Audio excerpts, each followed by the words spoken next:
بحیثیت امت ہم کیوں کمزور ہو گئے؟ ایوبی رحمت اللہ علیہ کہتے تھے کہ مسلمان کی تلوار پہ جب عورت اور شراب آ جائے تو وہ بزدل اور بغیرت ہو جاتا ہے۔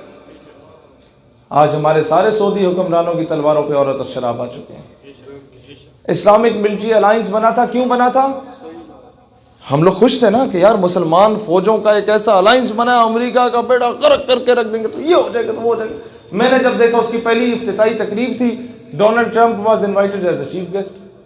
کبھی ایسا ہوا ہے کہ عمران خان نے جلسہ کیا اور میاں نواز شریف صاحب کو چیف گیسٹ بلایا ہو؟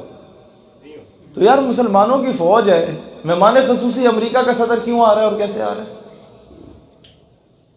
سوال پیدا ہوتا ہے نا، تو یہ سوال کرو، ہم کرنے والے نہیں ہیں سوال۔ سچ پوچھو رے بھائی جان، ہمارے ٹیکسوں پہ کدھر؟ یہ اتنے عیاشیوں کے لیے ہم نے ٹیکس دیتے ہیں ہم لوگ؟ نہیں، ہم لوگ ہر دوسرے دن میرا جوان بیچارہ ایل او سی پہ شہید ہو رہا ہوتا ہے، ہر دوسرے دن میرا بیچارہ اس طرف بھی میرا بندہ شہید ہوتا ہے۔ مقبوضہ کشمیر میں جن کی مسجدوں میں گھس کے ہندوستان ہم پہ فائرنگ کرتا ہے کہ ہم لوگ جوابی کارروائی میں ذرا سا خیال رکھیں، تو جناب آپ بھی گائے بھینسوں کو بارڈر پہ باندھنا شروع کر دینا۔ تو انہیں بھی ہوگا جی ہماری یہ گائے ماتا ہے، تھوڑی سی ہم خیال کریں۔ مسئلہ یہ ہے کہ جب تک آپ لوگ معذرت خانہ پالیسی پہ عمل کرتے رہیں گے، تاریخ آپ کو جوتے مارتی رہے گی۔ کبھی ایسا ہوا ہے؟ آپ تو پھر خوش نصیب لوگ ہیں، یہاں وہ نوابوں وڈیروں والا نظام نہیں ہے۔ کسی دن ٹائم نکال کے انٹیریئر سندھ میں جانا، انٹیریئر پنجاب میں جانا اور بلوچستان جانا، ان کے مزارے جو ہوتے ہیں نا، جو بیچارے زمینوں پہ کام کر رہے ہوتے ہیں، ان سے پوچھنا کبھی ایسا ہوا ہے کہ نواب صاحب نے آپ کو ایک منہ پہ چنڈ ماری ہو، آپ دوسری گال آگے کریں تو نواب صاحب بولے نہیں معذرت، اور نواب دوہر لگاتا ہے؟ یہ انسان کی فطرت ہے۔ لیکن اگر نواب آپ کو چنڈ مار دے اور آپ آگے سے تھوک بھی دے نا، تو نواب آپ کو قتل ضرور کرے گا، لیکن کسی اور کو چنڈ مارنے سے پہلے سوچے گا۔ دوستان ذی وقار، اقوام عالم ہمیں وہ اسلام کا صحیح مطلب سکھایا ہی نہیں گیا۔ ہم کہتے ہیں کہ جناب ایک چنڈ مارے، ہم امن کا درس ہمیں ملا اسلام میں، ہم دوسری گال آگے کریں؟ نو، قرآن کا قانون ہے، خون کا بدلہ خون ہے۔ جو فلسطین میں ہوا اس کا بدلہ لیا جائے گا۔ اقوام متحدہ کیا کہتا ہے؟ اسرائیل کرتا ہے ظلم فلسطین پہ، اور ہم لوگ آگے سے کیا کہتے ہیں؟ جناب وہ ظلم تو ہوا ہے، لیکن اقوام متحدہ نے بڑا کام کیا۔ ہاں جی، کیا کام کیا؟ سیز فائر کر دیا۔ سیز فائر کیا؟ جنگ بندی کر دی، تو جو مظلوموں پہ ظلم ہو رہا تھا وہ رک گیا۔ نہیں، جو ظلم ہو چکا اس کا ازالہ کون بھگتے گا؟ اس کا بدلہ کون لے گا؟ نہیں نہیں نہیں نہیں، اسے رہنے دے، یہ رک تو گیا نا۔ فیض آباد پہ کیوں جا کے بیٹھے 2 سال پہلے؟ انہوں نے کہا جی حلف نامے میں ترمیم ہوئی تھی نا، بس ہم نے معذرت کی، واپس کر لیا حلف نامہ، پھر کیوں بیٹھے؟ اس کی وجہ کیا تھی؟ کوئی جواب نہیں دے رہا تھا۔ میں نے اس وقت، ہم لوگ سوشل میڈیا پہ تھے، ہم نے کہا یار بات یہ ہے، آپ کے بچے کو کوئی اغوا کر کے لے جائے اور آپ واویلا مچائیں، مہینے کے بعد آپ کا بچہ واپس آ کے آپ کو مل جائے تو آپ کیا چپ ہو کے بیٹھ جائیں گے؟ اگلا بندہ کہے گا بس دے دیا نا بچہ واپس، لو چپ ہو جائے۔ آپ کہیں گے نہیں، لے کے کیوں گئے؟ کس کے کہنے پہ لے کے گئے؟ یہ تو سوال ہوتے ہیں نا۔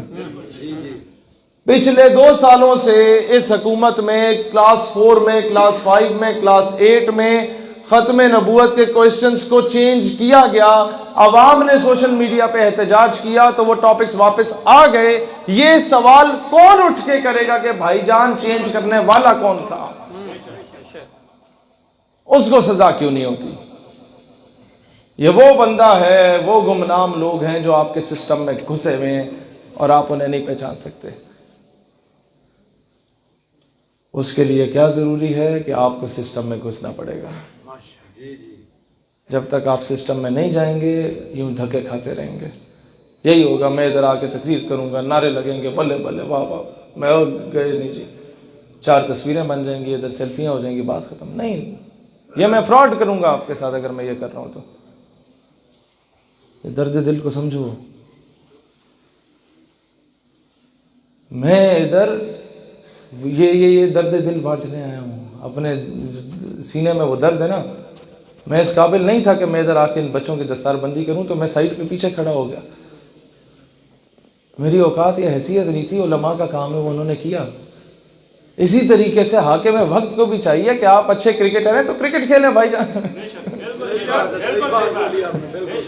آپ سمجھ رہے ہیں اس چیز کو؟ آپ سمجھ رہے ہیں؟